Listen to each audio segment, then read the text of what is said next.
Hello and welcome back to my channel. I hope आप सभी अच्छे होंगे। इकलावा मॉडल रेजिडेंशियल स्कूल मतलब कि EMRS परमानेंट भर्ती से रिलेटेड, परमानेंट रिक्रूटमेंट से related most urgent notice release हुआ है। गुड न्यूज़ है, अच्छी खबर है। 5 मई 2025 को ऑफिशियल वेबसाइट पर अपडेट मिल गई है। National education society for tribal students, राष्ट्रीय आदिवासी छात्र शिक्षा समिति। तो जैसे कि आप सभी को पता होगा कि 2023 से रिक्रूटमेंट प्रोसेस सेंट्रलाइज्ड हो गया है। सेंट्रल गवर्नमेंट अब इसका रिक्रूटमेंट करती है। जितने भी all over India Eklavya model residential schools हैं, वहाँ पर परमानेंट टीचिंग और non teaching recruitment centralised level पर भारत सरकार के अधीन होते हैं। भारत सरकार का पे स्केल वगैरह दिया जा रहा है। विद्यालय में 10,000 से ज़्यादा भर्तियाँ ऑलरेडी लगभग कंप्लीट हो चुकी हैं और सरकार का लक्ष्य ये है 38,000 वैकेंसीज रिक्रूटमेंट कंप्लीट करनी है। तो अब तक तो आ ही जाना चाहिए था विज्ञापन, बट अभी आया नहीं है। चलिए फिर भी एक जो गुड न्यूज़ आज की डेट में आई है वो नोटिफिकेशन सेक्शन में भी चेक कर सकते हैं। 5 मई 2025 की डेट से पहले यहाँ पर गेस्ट टीचर की भर्ती होती थी, वो स्टेट लेवल पर या डिस्ट्रिक्ट लेवल पर होती थी। गेस्ट टीचर की भर्ती अभी भी होती है लेकिन कम हो गई है गेस्ट टीचर की भर्ती। गेस्ट टीचर ही रखे जाते थे पहले, बट अब गवर्नमेंट ने काफ़ी ध्यान दिया है कि ट्राइबल स्टूडेंट्स की पढ़ाई अच्छी होनी चाहिए, बेहतर होनी चाहिए, इसलिए परमानेंट रिक्रूटमेंट होनी लग गए हैं। इसी से रिलेटेड टोटल 10 पेजेस की एक लंबी नोटिस रिलीज हुई है। इसमें सभी पोस्ट के लिए है रोल नंबर्स जारी कर दिए गए हैं। Accountant, hostel warden, female. तो पहले मैं आपको बता देती हूँ ये है क्या, इसमें क्या लिखा हुआ है। Release of wait list for various teaching and non teaching post other than principal. तो प्रिंसिपल को छोड़ के जितने भी टीचिंग और नॉन टीचिंग पोस्ट के लिए वैकेंसीज आई थी परमानेंट EMRS 2023 के नाम से, पहले जो एक रिक्रूटमेंट आई थी EMRS 2023 permanent all over India teaching और नॉन टीचिंग, तो उनमें से बहुत सारे कैंडिडेट्स के लिए final appointment letter, joining letter issue कर दिए गए थे। अब उनकी लिस्ट जारी की गई है। इन कैंडिडेट्स को अब एक डॉक्यूमेंट वेरिफिकेशन लास्ट करवाना है और उसके बाद आपको ज्वाइनिंग लेटर मिल जाएगा। मतलब ये जो है ना फाइनली सिलेक्ट हो गए हैं। ये सेकंड लिस्ट है और थर्ड लिस्ट जारी की गई थी। तो इसकी पूरी डिटेल पढ़ लेते हैं एक बार तो समझ में आ जाएगा। NESTS ने नोटिफाई किया second and third round of document verification. तो सेकेंड और थर्ड राउंड और किए गए थे डॉक्यूमेंट वेरिफिकेशन के लिए, क्योंकि पहले जो कैंडिडेट्स शॉर्टलिस्ट हुए थे फर्स्ट राउंड में, उनमें से बहुत सारे कैंडिडेट्स ने ज्वाइन नहीं किया था for multiple reasons. Personal reasons रहते हैं, कई सारी चीज़ें रहती हैं, तो बहुत सारे कैंडिडेट्स ने ज्वाइन नहीं किया था। तो दूसरा और तीसरा राउंड करवाया इन्होंने डॉक्यूमेंट वेरिफिकेशन का, नए कैंडिडेट्स को मौका दिया। तो list of shortlist candidates along with the schedule of document verification was published on the website.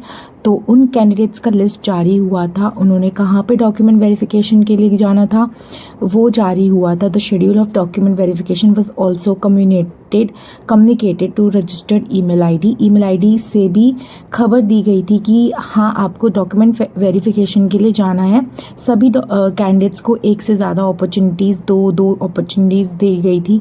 अगर किसी ने मिस कर दिया था डॉक्यूमेंट वेरिफिकेशन, तो जितने भी कैंडिडेट्स डॉक्यूमेंट वेरिफिकेशन प्रोसेस में शामिल हुए, एलिजिबल पाए गए, उन सभी के बेसिस पर एक मेरिट लिस्ट फाइनल बनाई गई है और list of shortlisted candidates, selected candidates for issuing appointment cum posting order. अब ये जो लिस्ट जारी की गई है ना, जो अभी मैं आपको दिखा रही थी, तो उसमें मैं आपको सभी पोस्ट का भी नाम बताऊंगी, क्या क्या पोस्ट है जिनके लिए अपॉइंटमेंट लेटर या अपॉइंटमेंट कम पोस्टिंग ऑर्डर जो है सिलेक्टेड कैंडिडेट्स के लिए जारी किया जाएंगे। इसके पहले एक और डॉक्यूमेंट वेरिफिकेशन, बस एक फॉर्मेलिटी है वो बस। तो इंस्ट्रक्शन आपको पढ़ना है। Candidates has to report for document verification in the concern state EMRS society. तो आपको ईमेल आ जाएगा, ईमेल पे आपको एक ऑर्डर आया होगा कि आपको ये स्टेट कंसर्न स्टेट में जाना है। और इस PDF में ना, इस PDF में भी लिस्ट जारी किया गया है कि कौन से स्टेट से कहाँ पे डॉक्यूमेंट वेरिफिकेशन के लिए जाना है। तो वहाँ पे आपको फाइनल एक और डॉक्यूमेंट वेरिफिकेशन, ये फॉर्मेलिटी है क्योंकि तो डॉक्यूमेंट वेरिफिकेशन हो चुका है, फिर यहाँ पर भी एक डॉक्यूमेंट वेरिफिकेशन हो जाएगा और उसके बाद फिर जो है after the document verification the candidates have to report to the concern EMRS to complete the joining formalities. उसके बाद जितने भी कैंडिडेट्स का लिस्ट जारी किया गया है ना, उन सबको ज्वाइनिंग की फॉर्मेलिटीज़ करनी है। मतलब आपको जॉब हो गई पक्की भारत सरकार के स्कूल में। और सभी EMRS की कंडीशन को अब इम्प्रूव कर रहे हैं धीरे धीरे। पहले जो कंडीशन थी वो बहुत ही कुछ स्कूल्स की अच्छी नहीं थी, अब धीरे धीरे काफ़ी इम्प्रूव कर रहे हैं। तो candidates will be considered as joint.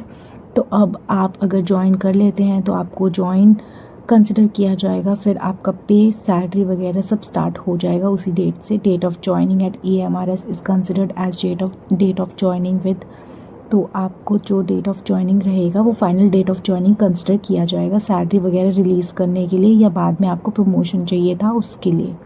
Candidates are requested not to report directly to the school. तो ये इंस्ट्रक्शंस मैं आपको सारा बता देती हूँ, सारे पोस्ट भी बता देती हूँ अगर आपसे रिलेटेड है तो इसमें बोल रहे हैं कि आप डायरेक्ट स्कूल मत चले जाना। पहले जो लिस्ट में वहाँ पे आपको एक EMRS सोसाइटी का एड्रेस दिया गया है, वहाँ पे जाके पहले डॉक्यूमेंट वेरिफिकेशन करवाना होगा। फिर जिस स्कूल में आपको ज्वाइन करना है फिर वहाँ पे जाना है, मतलब डायरेक्टली स्कूल नहीं चले जाना है। स्टेट ही हमारी सोसाइटी में जाके डॉक्यूमेंट वेरिफिकेशन करवाने के लिए जो लिस्ट है वो जारी किया गया है। PDF में वो लिस्ट है और the offer of appointment cum posting order has been send to, आपको ईमेल एड्रेस पर मिल जाएगा।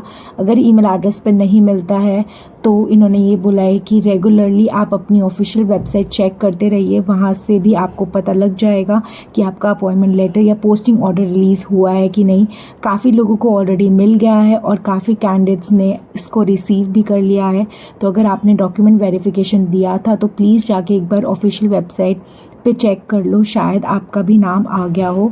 अब बात करते हैं किस किस पोस्ट के लिए अपॉइंटमेंट लेटर इशू हुआ है। तो यहाँ पे लिखा हुआ है accountant, hostel warden male, hostel warden female, junior secretariat assistant, lab attendant, PGT biology, PGT chemistry, PGT commerce, PGT computer science, PGT economics, PGT English, PGT Hindi, PGT history, PGT Marathi, PGT maths, PGT physics, PGT Sanskrit, PGT Telugu, PGT art, TGT English, TGT Hindi, TGT librarian, TGT Marathi, TGT music, TGT Odia, TGT PET mail.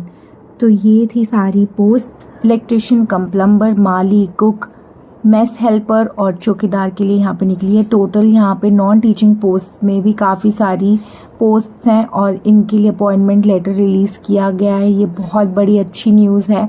अब यहाँ पे देख सकते हैं, तो offer of appointment cum posting order shall be send to the registered email ID of the selected candidates, यानी जिसका selection हो गया है उसको ईमेल के थ्रू पोस्टिंग ऑर्डर दिया जाएगा। और आपको कहा गया है कि आप कंसर्न स्टेट की EMRS सोसाइटी ऑफिस में जाके पहले डॉक्यूमेंट वेरिफिकेशन फॉर्मेलिटी कंप्लीट करो, उसके बाद ही आप अपने असाइंड स्कूल में ज्वाइन करोगे।